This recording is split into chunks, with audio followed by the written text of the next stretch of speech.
that the President of the United States compares to Al-Qaeda and calls animals, who, he says, have literally taken over towns and cities of the United States.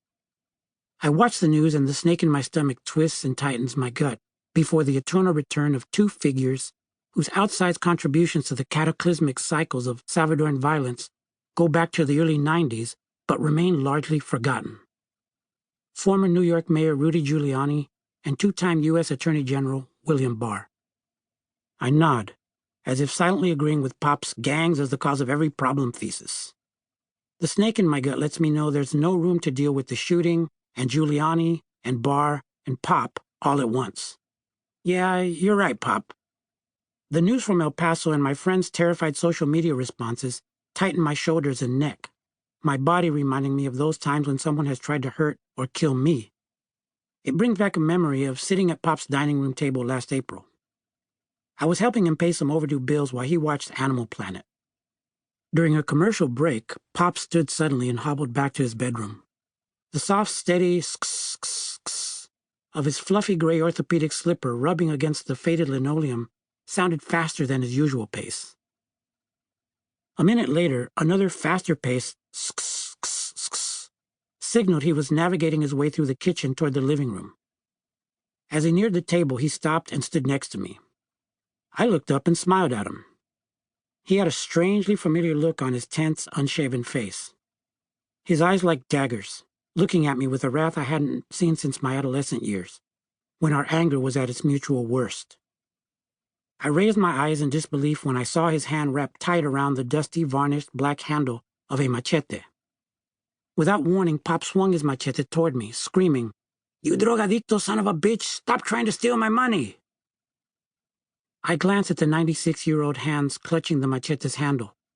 The flags of Nicaragua, Guatemala, Honduras, Costa Rica, and El Salvador on the old souvenir were about to come down on my head. I jumped to Pop's side and grabbed the machete before he could finish the act.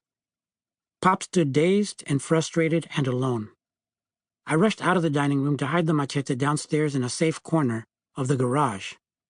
He rarely went into the garage, since he stopped driving 2 years ago at age 94. From down below, I heard my cousin Anna's hurried footsteps rushing from her room, through the kitchen and into the dining room. I remained downstairs a few minutes to let my cousin chill Pop out. In the cool silence of the garage, a couple of 5-by-3-foot cardboard boxes sit side by side in the shadows beneath the stairs. The boxes bear musty old clothes, cheap new blouses, radios, calculators, TVs, and other ancient electronics, and outdated toys. Remnants of my family's contraband empire, once a source of income, and serious family conflict and inner conflict of my own. Minutes later, the mellifluous guitars and layered 3-part harmonies of Golondrina Viajera, a bittersweet bolero by Trio Los Condes, followed by the soulful, dreamy sounds of José Feliciano singing La Barca, another nostalgic Pop favorite, signaled Pop's latest storm had subsided. It was safe to come back upstairs. Music, we were told some years ago, would help calm Pop's dementia. Doctors predict his process of mental fragmentation will only accelerate over time. The machete cuts slowly. Now we're watching Alex Trebek start Jeopardy! Months after Pop's outburst, we no longer have machetes in the house, a decision that runs contrary to the traditions of Salvadorans in the U.S. Many of the 2 to 3 million Salvadorans living here since the bloody civil war of the 80s and early 90s have souvenir machetes in their homes.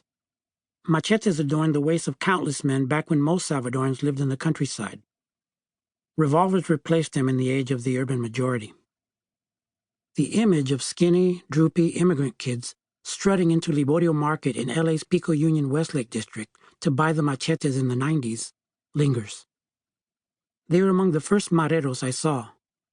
Only later did I realize that the machetes those gang members bought gave local media, Hollywood, and the LAPD, and eventually the Pentagon and U.S. presidents, the exotic ethos they needed to turn the skinny kids into a tattoo-faced scourge, the most violent gang in the world.